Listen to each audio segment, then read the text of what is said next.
다 찾으셨으면 교독하도록 하겠습니다. 다윗이 그 마음에 생각하기를 내가 후일에는 사울의 손에 붙잡히리니 블레셋 사람들이 땅으로 피하여 들어가는 것이 좋으리로다.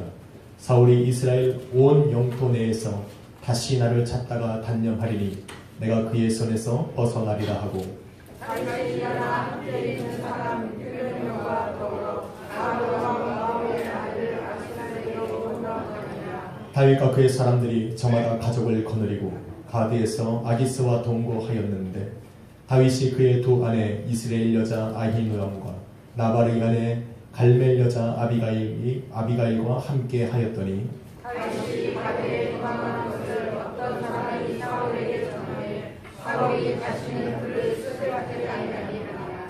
다윗이 아기스에게 이르되 바라건대 내가 당신께 은혜를 입었다면 지방 성읍 가운데 한 곳을 내게 주어 내가 살게 하소서. 당신의 종이 어찌 당신과 함께 왕도에 살리까 하니 아기스가 그날에 시그락을 그에게 주었고 시그락이 오늘까지 유다왕에게 속한다. 같이 읽습니다. 다윗이 블레셋 사람들의 지방에 산 날 수는 1년 4개월이었더라. 아멘. 할렐루야. 할렐루야. 우리 옆에 분하고 인사합시다. 잘 오셨습니다. 한 번 더 인사합시다. 좋은 일이 시작되었습니다. 아멘. 오늘은 특별히 하나님께서 2009년도를 시작하시기 전에 오늘과 내일 더 좋은 일들을 계획하고 계시리라 믿습니다. 우리 한번 제목을 따라 읽겠습니다. 대적의 문을 취하라. 대적의 문을 취하라. 대적의 문을 취하십시오. 오늘 여러분을 통해서 하나님께서 대적의 문을 취하는 어떻게 하면 취할 수 있는지 오늘도 하나님께서 내 앞에 놓아준 악한 마귀가 나와뒀던 그런 모든 대적의 문들을 어떻게 하면 우리가 박차고 나아가서 아버지께서 예비하신 복된 삶을 살아갈 수 있을지 함께 나누고자 하는 것입니다. 10광야로 다윗을 죽이기 위해서 달려갔던 사울과 3,000명의 군사들은 하나님의 역사하심으로 말미암아 또 한 번 실패를 경험하고 그 자리에 주저앉아야 했던 것입니다. 반면에 다윗은 하나님께서 당신의 믿음을, 자신의 믿음을 하나님께 보여줄 수 있는 그 기회를 잡아서 내가 이제는 다시 한번 하나님의 뜻에 순종할 수 있다는 그런 믿음을 하나님 앞에 증명할 수 있는 기회로 삼았고 그 증명해 보인 그 믿음으로 말미암아 하나님께서는 다윗에게 축복하시고 은혜를 베푸시고 그를 도와주사 인도해 가기 시작하신 것입니다. 아멘. 할렐루야. 아멘. 하나님께서 여러분을 시험하는 건 여러분에게 복 주시기 위한 겁니다. 아멘. 하나님이 여러분의 인생 속에 여러분의 믿음과 신앙을 증명해 보일 수 있는 기회를 열었다는 것은 그 순간은 어려워도 하나님이 여러분을 향한 뜻하신 계획과 섭리가 있다는 말씀입니다. 아멘. 그럴 땐 보여드려야 돼. 아멘. 보여드려야 돼. 아멘. 우리 온 성도는 이 두 자리를 살리십시다. 아멘. 이 두 자리가 부흥이 되면 우리 교회는 전적으로 부흥이 됩니다. 아멘. 아멘이십니까? 아멘. 이 두 자리에서 절대 하지 말아야 될 것이 이겁니다. 이건 우리 권사님들, 장로님, 우리 목사님들이 하실 일입니다. 여러분은 입을 떠십시오. 아멘! 아멘. 아닙니다.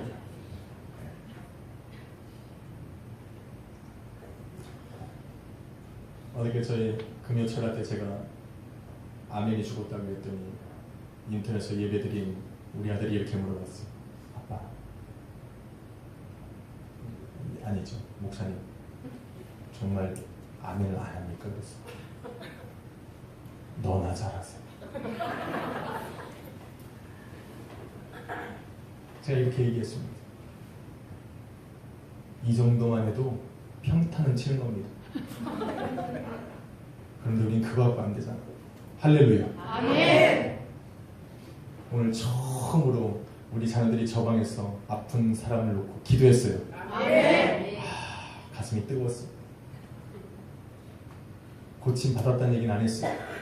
고침은 그건 하나님이 하시는 거고 우리는 기도하는 거죠. 오늘 너무 기뻤어요. 오늘을 시작으로 우리 중고등부는 성령 충만함 받고 능력받아 일할 줄로 믿습니다. 하나님의 은혜란 무엇입니까? 하나님 앞에 자신의 믿음을 증명해 보였던 다윗에게 하나님이 베푸시는 은혜는 무엇이냐면 바로 자기의 대적 앞에 담대하게 설 수 있는 마음을 주셨다는 겁니다. 이전에는 두려워서 설 수 없었고, 이전엔 두려워서 그 앞에 나아갈 수도 없었던 다윗에게 하나님이 은혜를 베푸사 그 대적의 문 앞에 담대하게 설 수 있는 믿음을 허락하셨다. 하나님께서 그를 도우셨다는 것은 무엇입니까? 하나님께서 그가 자기의 대적 앞에 섰을 때 그 대적으로 말미암아 하나님의 말씀을 선포하게 하셨고, 그 말씀에 그 대적이 순종하게 함으로 다윗이 승리케 하셨다는 겁니다. 할렐루야. 하나님의 은혜 가운데 살아가는 사람은, 하나님께 때 믿음을 보여준 사람은 이렇게 대적 앞에 담대하게 서서 하나님의 뜻을 선포할 수 있는 은혜와 도우심을 받게 되는 겁니다. 사무엘상 26장 25절에 보니 자신을 살려준, 다시 한번 자기의 생명을 거두어가지 않은 그 다윗에게 사울이 이렇게 선포합니다. 너에게 복이 있을지로다. 내가 큰 일을 행하겠고 반드시 승리를 얻을 것이니라. 누가 얘기했습니까? 사울이 이야기했습니다. 사울은 지금 자신이 이 선포를 하는 의미를 너무나도 잘 알고 있었습니다. 사울이 다윗을 축복하고 너가 강성해질 것이고 너가 승리할 거라고 선포하는 이것에는 자기의 왕권이 이미 다윗에게 넘어갔다라고 하는 의미를 포함하고 있는 겁니다. 하나님께서 이제는 자기에게 이스라엘을 다스리는 모든 왕권을 다윗에게 주어서 다윗을 통하여서 이스라엘의 견고한 나라를 세우실 거라는 그 뜻을 포함하고 있는 겁니다. 나아가서 하나님께서는 바로 다윗을 통해 온 열방에 그 여호와 하나님의 승리하심을 선포하실 거라는 것을 의미하고 있다는 것을 알고 있었습니다. 인간적으로 생각하면 하고 싶지 않은 선포였어요. 내가 이제까지 붙들고 내가 이제까지 하나님을 버려가면서까지 잡고 있었던 이 왕권을 넘겨줘야 되는 이 의미의 말을 자기와 함께 간 저 3,000명이 있는 그 사람들 앞에서 그 다윗에게 선포하고 있다라고 하는 것은 사울이 기쁨으로 한 것이라기보다는 하나님이 강권적으로 그의 입에 선포케 하신 겁니다. 왜? 하나님은 그렇게 역사하실 것입니다. 하나님이 그 대적의 입을 통하여서 하나님께서 이루신 그 역사를 거기에 모여있는 모든 사람들이 들을 수 있도록 하나님이 그의 입과 마음을 주장하신 겁니다. 이 선포는 사울의 선포가 아니라 하나님께서 선포케 하사 인간의 입술로 세상이 알게 한 것입니다.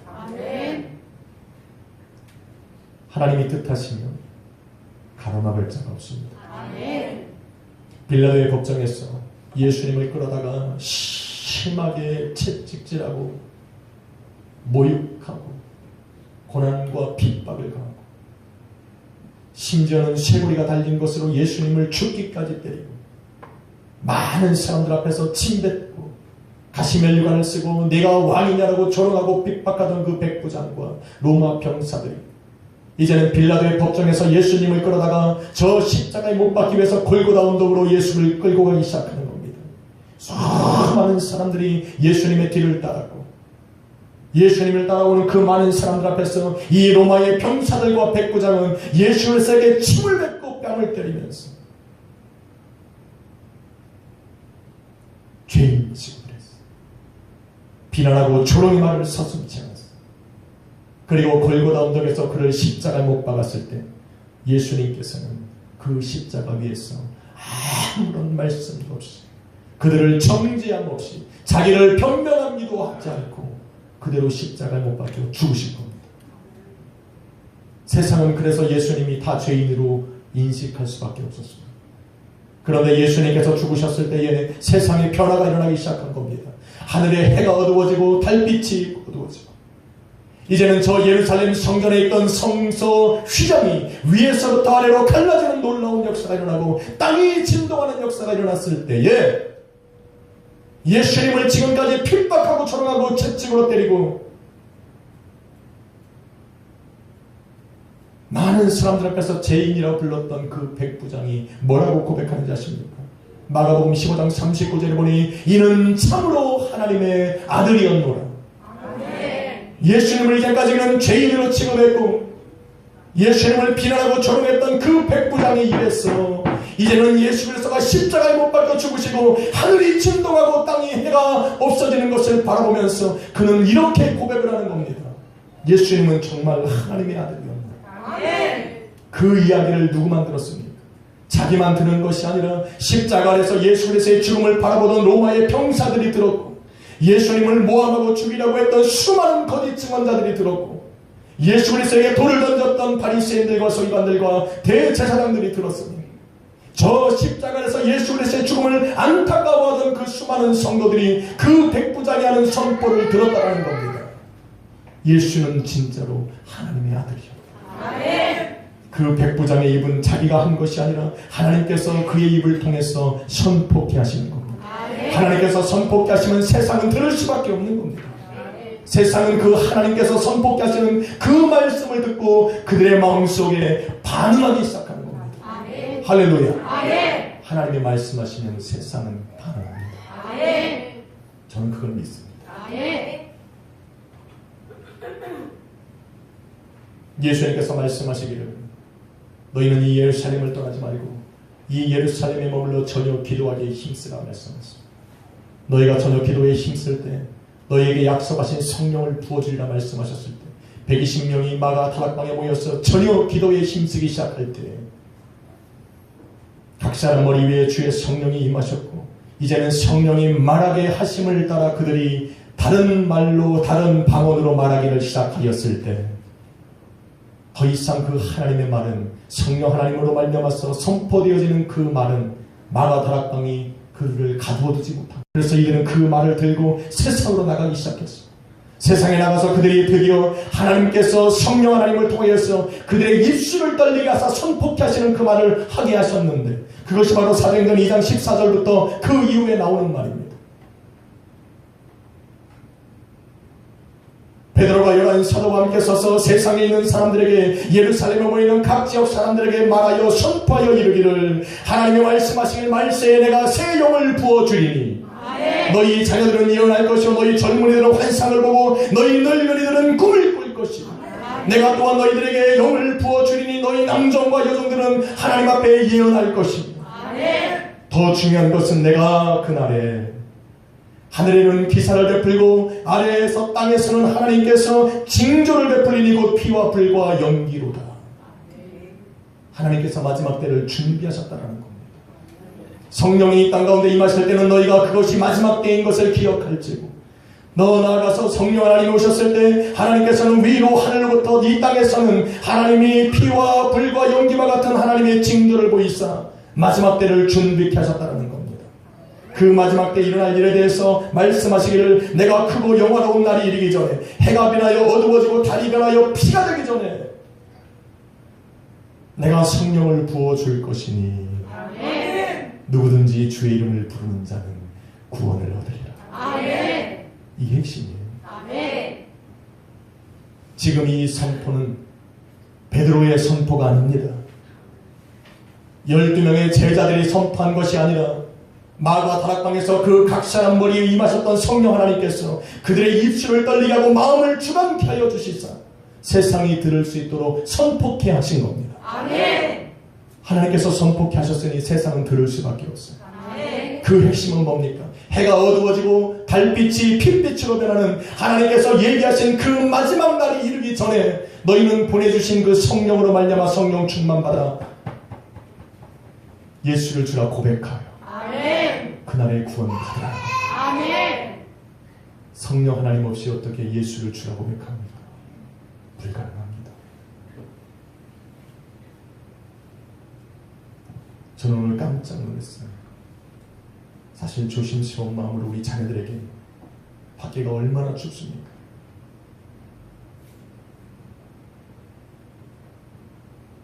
우리 자녀들을 제 방으로 불러서 둘러앉혀놓고 기도하는 마음으로 이렇게 얘기했어. 우리 다음 주부터 아침 10시 오면 우리 전도 나가자.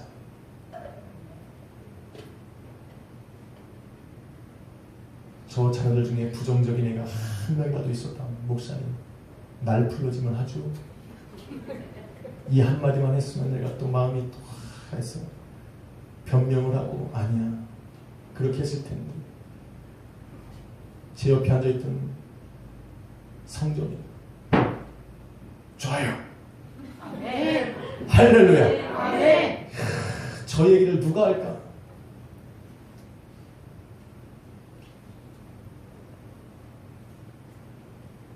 그래서 지금 제 마음이 업돼 있습니다. 제 영혼이 업그레이드 되어 있습니다.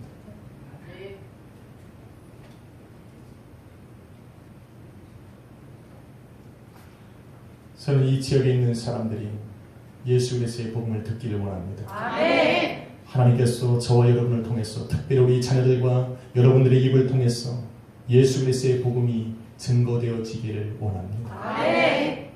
저는 교회가 배가 부흥하면 좋습니다. 아멘. 저는 하고 싶어요. 아멘. 어느 순간부터 우리 자녀들이 마음껏 예수 그리스도의 복음을 들고 열방을 나가게 하고 싶은 마음이 생겼어요. 아멘. 아니 그렇게 하고 싶어요. 아멘.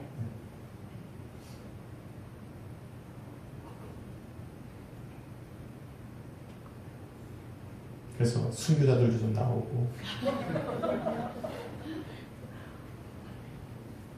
선교사들도 좀 나오고. 아멘. 제 말이 맞죠? 아멘이 죽었다고. 할렐루야. 아멘. 그래도 죽기는 싫은 거예요. 주여 여기가 좋사오. 베드로와 제자들이 나가서 예수 그리스도의 복음을 증거했을 때 세상이 반응하기 시작합니다. 그래서 사도행전 2장 37절에 보니 그 말을 들었던 예루살렘에 모여있던 사람들이 그 제자들에게 나와서 말하기를 형제들아 그러면 우리가 어찌할꼬 반응하기 시작한 겁니다. 세상이 반응하게 하려면 진리를 증거해야 됩니다. 아멘. 세상이 반응하여서 하나님께로 돌아와 회개하고 돌아오게 하려면 참다운 예수 그리스도의 복음을 증거해야 합니다. 아멘. 그 복음이 아니고는 세상이 귀를 기울이지 않아요. 참 진리 대신 예수 그리스도가 아니고는 세상으로 반응하게 할 수가 없습니다. 우리는 그 예수만 증거합시다. 아멘. 그 예수만 자랑합시다. 아멘. 할렐루야. 아멘. 예수의 능력에 이 복음에는 능력이 있습니다. 아멘. 오늘 본문 1절에 보니까 사울과 헤어진 다윗이 스스로 이르기를 내가 이러다가는 언젠가는 다 이 사울의 손에 잡히리니 내가 이스라엘 땅을 떠나서 차라리 블레셋 땅으로 도망치는 것이 나으리라. 그렇게 속으로 생각한 겁니다. 다윗은 그렇게 사울의 칼과 위협을 피해서 블레셋 땅 이 가드의 지역으로 도망을 친 겁니다. 다윗이 이스라엘 땅을 떠나서 블레셋 땅으로 도망간 것은 이번이 처음이 아닙니다. 틈만 나면 도망가. 이스라엘 땅에서 더 이상 갈 곳이 없어지니 블레셋 땅으로 도망을 갑니다. 사무엘상 21장에 보면 다윗이 사울의 칼을 피해서 처음으로 지금 본문에 읽은 그 땅으로 도망을 쳤습니다. 그런데 그때의 모습은 전혀 다릅니다. 그때는 어떻게 했습니까? 헐혈단신으로 가드왕 아기스 왕 앞에 갔을 때는 미치광이처럼 행세를 했어요. 코를 쫙 흘리고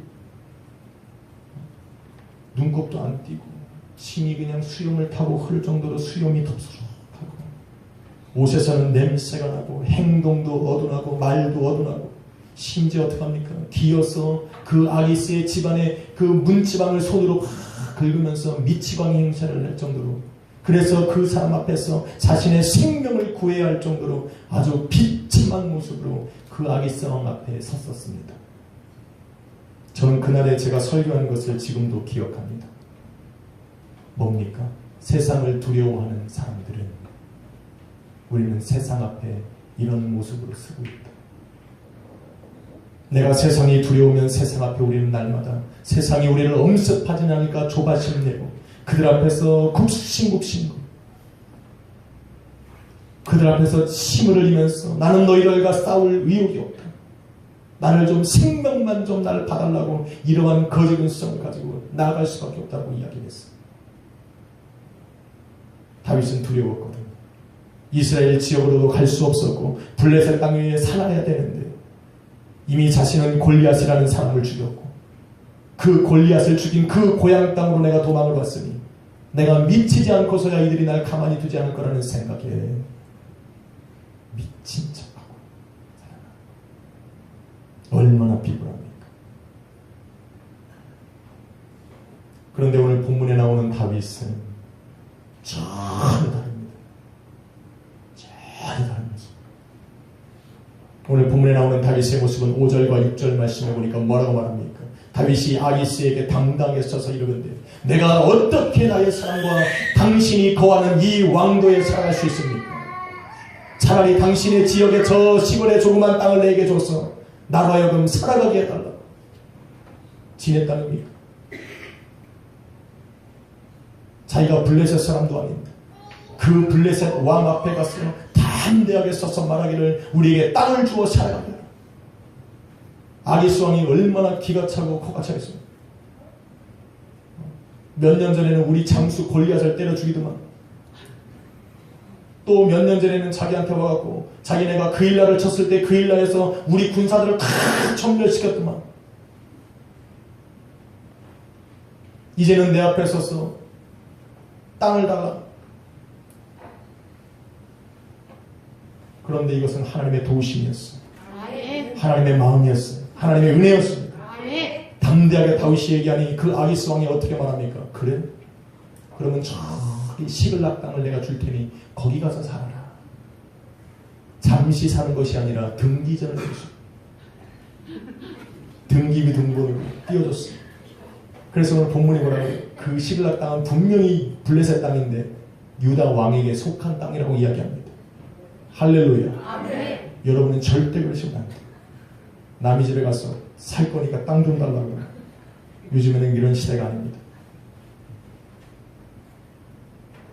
하나님이 다윗을 통해서 담대하게 선포케 하시니 그 블레셋 왕이라도 그 말에 귀를 기울이는 겁니다.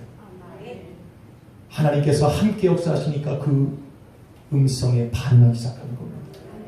할렐루야. 그래서 우리는 담대해야 돼요. 그런데 왜 사무엘상 21장과 지금 이 27장의 다윗의 모습이 이렇게 다를까? 왜 다릅니까? 사무엘상 21장에는 사울의 칼을 피해서 그 아기스 왕 앞에 섰던 다윗은 혼자 왔어요. 비굴했어요. 2명만 칼을 차고 덤볐어도 자기는 찍소리도 못하고 죽어야 되는데 지금 다윗의 모습을 바라보니까 그 블레셋 가드왕 아기스 앞에 섰던 그 다윗의 뒤에 몇 명이 있어요. 이야, 몇 명이요? 본문 한번 다시 읽을게요. 2절 한번 읽읍시다. 시작. 다윗이 일어나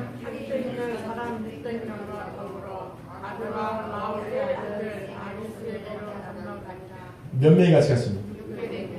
600명이 같이 갔는데 사실은 600명이 아니라 600명이 장정들만. 왜? 그의 가족들은 따로 있고 그러니 수천 명이 넘었을 겁니다. 맞습니까? 뒤에 칼을 찬 600명의 군사들이 쫙 뒤에 버티고 있는 겁니다. 그러니까 다윗이 여기서는 침을 안 흘려도 돼.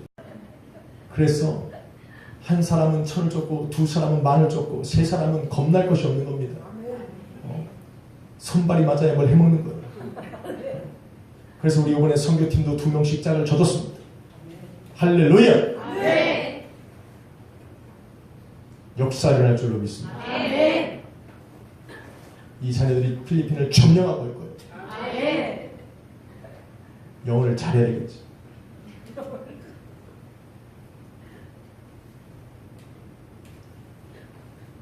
맞습니까? 다윗에게 600명이라는 군사가 칼을 차고 대기하고 있으니 다윗이 이렇게 담대하고 용감한 겁니까? 모든 신학자들은 그렇게 이야기를 합니다. 그런데 저는 신학자들의 말을 듣고 성도는 신학자들이 적어놓은 주석책을 가지고 성경의 진리를 발견하는 사람들이 아닙니다. 아멘. 맞습니까? 아멘. 성도는 성령 하나님이 조명해 주시는 그 지혜로 진리를 발견하는 사람들입니다. 아멘. 세상에 수많은 신학자들이 책을 정리하고 책에 나오는 내용과 구분을 하여서 이러한 이유 때문에 다윗이 담대하였다라고 아무리 이야기를 해도 우리는 그거에 귀를 기울일 필요가 없습니다. 아멘. 놀이라고 하는 학자는 아주 강력하게 주장을 합니다. 다윗도 사울과 다를 바가 없다. 거봐라. 사무엘상 21장에는 자기 혼자 있을 때는 저 가드왕 아기스 앞에서 침을 흘리며 미친 척 하다가도 600명의 군사를 거느리고 가니가 그 앞에서 당당하게 서서 자기의 권리를 주장하고 있지 않느냐. 저는 그래서 거기다 대고 그렇게 했어요. 아니다.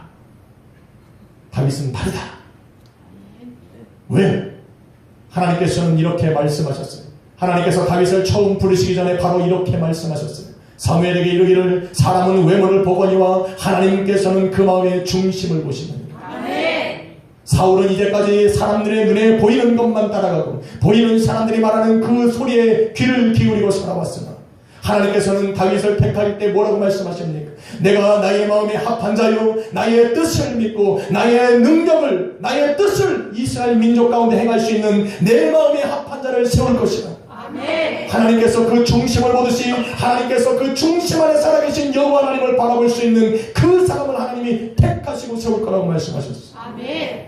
다윗은 바로 그런 사람입니다. 아멘. 600명을 바라본 것이 아니라 지금까지 자기를 지켜주신 그 하나님을 경험하는 거예요. 아멘.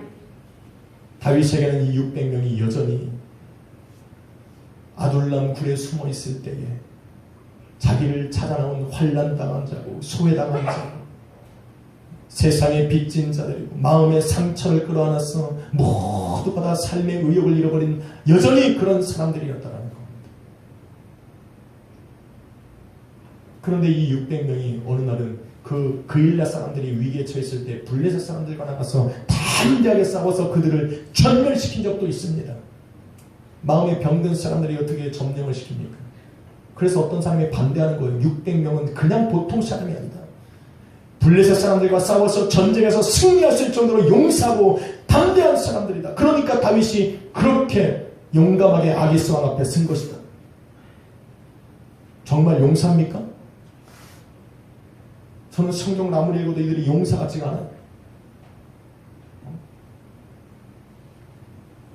여러분 사무엘상 23장에 보면 그 600명과 함께 다윗이 그일라로 가서 블레셋 사람들과 싸웠습니다. 전쟁에서 승리했습니다. 이 전쟁이 그들 때문입니까? 그들의 용맹함과 그들의 칼과 창과 담대함이 그 전쟁에서 승리한 겁니까? 아니요. 사무엘상 23장 2절에 보면 하나님께서 그 그일라 사람들이 블레셋이 쳐들어왔을 때 다윗이 하나님 앞에 나가 무릎 꿇고 간절하게 구하여 기르기를 하나님 우리가 지금 그일라로 가서 그 블레셋과 싸우리이까. 하나님이 다윗에게 대답하여 이르시되 가라. 다윗이 응답을 받고 힘을 얻어서 자기와 함께하는 600명에 나왔어. 하나님께서 그일라를 우리에게 넘기셨고 저 블레셋 사람들을 우리 손에 주셨으니 우리는 가서 그들과 전쟁하자. 그랬더니 600명이 뭐라고 말합니까? No. 우리는 600명밖에 안 되는데 저들은 저렇게 많은데 가지 맙시다. 가봐야 질 거. 이게 용사입니까? 제가 저기서 우리 내일부터 다음 주부터 전도를 나가자. 죽었어. 근데 우리는 오케이. 할렐루야. 아멘. 용사입니다. 아멘. 할렐루야. 아멘. 아멘은 무기요. 용사는 칼이 있어야 싸우지. 아멘. 아멘. 아멘.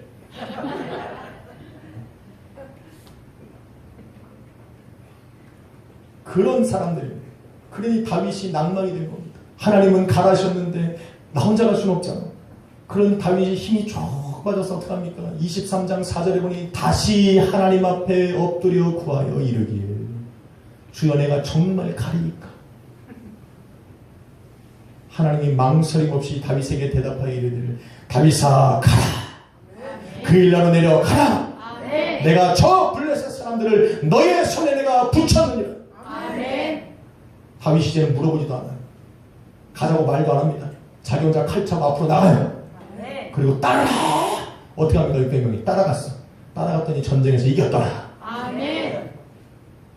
할렐루야. 아멘. 이런 역사예요. 그 일나의 승리는 600명의 용맹함이나 그들의 칼 때문에 이긴 것이 아니라 하나님의 역사였다니까요. 아멘. 하나님의 권세고 하나님의 능력이고 다윗의 믿음이었고 하나님의 응답이었습니다. 아멘. 그런데 누가 그 사람 600명을 용사라고 부릅니까? 아니요. 용사가 아니에요.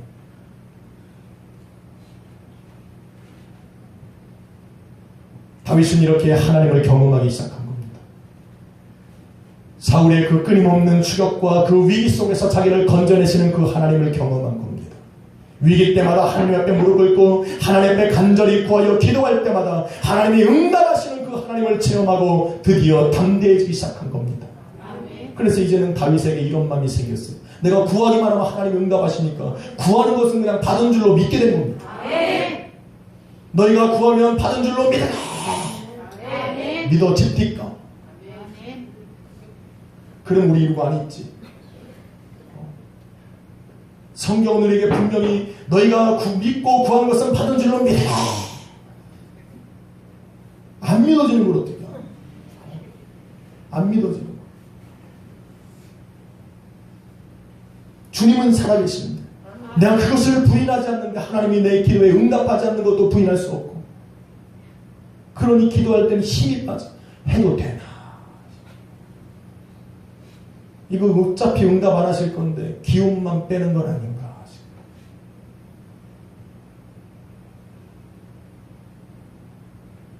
그렇게 하다 보니 어느 날 기도할 수 있는 힘조차 빠져버리고 기도가 뭔지도 까먹어버려요.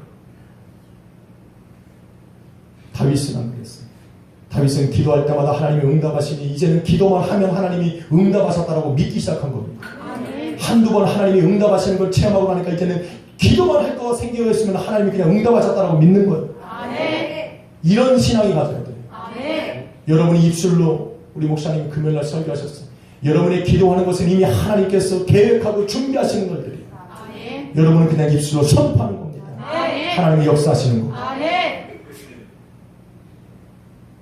그래서 사무엘상 26장 24절에 다윗이 뭐라고 말하냐면 오늘 내가 왕의 생명을 귀하게 여겼은즉 하나님께서도 내 생명을 귀하게 여기사 모든 환난에서 나를 건져내시리라. 믿었다니까요. 그러니까 이 아기스 왕 앞에 서서 담대하게 선포하는 겁니다. 왜? 하나님이 날 지키시니까. 네가 나를 어찌할 수 없다라는 거예요. 그래서 담대한 겁니다. 600명이 아니라 1000명이요 6000명이요 수만 명이 뒤에 있어서도 그들 때문에 다윗이 담대하고 용맹스러운 것이 아니라 그들보다 강하신 하나님이 나의 생명을 유지하고 계시고 내 생명을 지키신다는 확신과 믿음이 있기 때문에 지금 담대한 겁니다. 할렐루야. 이런 신앙이 없으면 우리는 내일마다 흔들려요. 사업이 좀 잘 되면 기분 좋아. 하나님 응답하신 것 같아. 목사님 뭐 필요한 거 없습니까? 없어. 다음 달에 그냥 좀 힘들어. 주의 어디가 계십니까? 어디가 계시긴 마음이 있지. 한 번도 떠나지 않은 주님을 그냥 들어왔다. 몸 좀 아프면 주의.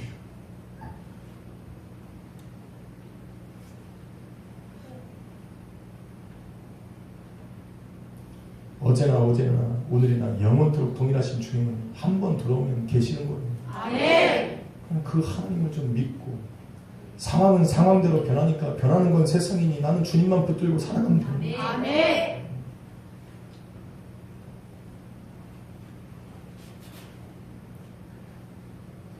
다윗이 지금 아기스 왕 앞에서 자기가 이전에 대적이라고 생각했던 그 대적의 문 앞에서 담대하게 서 있는 것은 그 하나님에 대한 철저한 신앙 때문에 그래요. 그 신앙이 없으면 대적의 문 앞에서 삐죽거려 또 한 번 미치광이 행세를 해야 돼.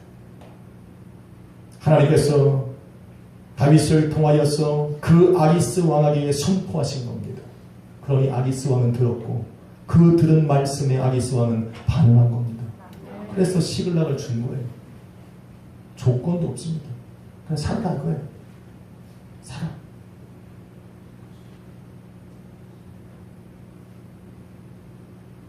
사랑하는 성도 여러분, 대적의 문을 취하라. 이건 제 말이 아니라 신디 제이콥스라고 하는 신학자가 쓴 책의 이름입니다. 제목입니다. 이 사람은 이렇게 말합니다. 대적의 문을 취하는 중보 기도자는 노력과 힘으로 되는 것이 아니라 세상의 지식으로 깨달아서 안 것이 아니라 성령 하나님 앞에 이끌리는 삶을 살아가고자 마음에 소망하고 하나님께서 오늘도 내 삶을 통해 역사하실 수 있도록 나를 비워드리라는 것이다. 그의 기도는 하나님의 놀라운 비밀을 깨닫게 되었고 그 비밀을 세상 가운데 선포함으로 하나님이 역사하시도록 만드는 것. 그래서 대적에게 선포하여 이르기를 사탄에게 선포하여 이르면서 그들이 잡고 있는 그 땅을 정복해 나가는 그 사람이 바로 대적의 문을 취하는 중보기도자다. 할렐루야. 아멘. 내가 일하는 것이 아니라 내 안에 계신 성령이 일하게 하도록 나를 비워드리는 거라고 말하고 있는 거예요. 다윗은 지금 600명의 사람들 때문에 그들의 힘과 능력을 의지해서 우리가 혈과 육의 싸움에서 이기고자 지금 그 자리에 서 있는 것이 아니라 자신과 동행하시는 그 성령 하나님의 능력을 힘입어서 그 성령 하나님이 일하실 수 있는 공간을 마련하고자 그 앞에 서 있는 겁니다. 자신의 대적이고 자신은 사울보다 더 강력한 그 블레셋 왕 아기스 앞에서 담대할 수 있는 것은 바로 성령 하나님의 능력 때문에 하나님의 영이 함께 하실 때 세상은요 혈과 육으로 돌아가는 세상입니다. 그렇다고 해서 혈과 육의 싸움에서 승리한다고 세상을 승리하는 건 아닙니다. 혈과 육은 그것을 다스리는 악한 영들에게 지배를 당하고 있는 것이고 세상을 주관하는 악한 영들은 바로 사탄 마귀에게 지배당하고 있는 겁니다. 그래서 우리 성도는 이 땅에서 혈과 육과 싸우는 것이 아니라 그들을 잡은 공중권세 잡은 자들과 그들을 지배하고 있는 사탄 마귀와 싸워 이기는 사람들이 성도입니다. 아멘. 할렐루야. 아멘. 그래서 사단에게 정복당했던 우리의 땅을 회복해야 돼요. 아멘. 원래 우리 땅입니다. 하나님이 이 땅에 당신의 자녀를 위하여 창조하신 땅이란 말이에요. 그러니 취해야죠. 그전에는 우리가 힘이 없었으나 이제는 대장 되신 예수 그리스도가 내 삶에 찾아와 거하시고 성령이 내 안에 거하시니 이제는 회복시켜야죠. 무너졌던 여러분의 가정, 여러분의 질병에 걸려던 여러분의 육신을 회복시켜야 되지 않겠습니까?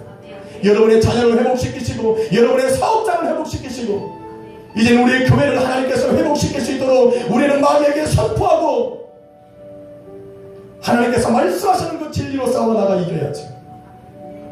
저는 2019년도 주저앉고 있지 않을 겁니다. 저는 계속적으로 선포할 겁니다. 저는 할 거라고요. 같이 합시다. 이렇게 타이밍 늦은 것처럼 대답하지 마시고 합시다.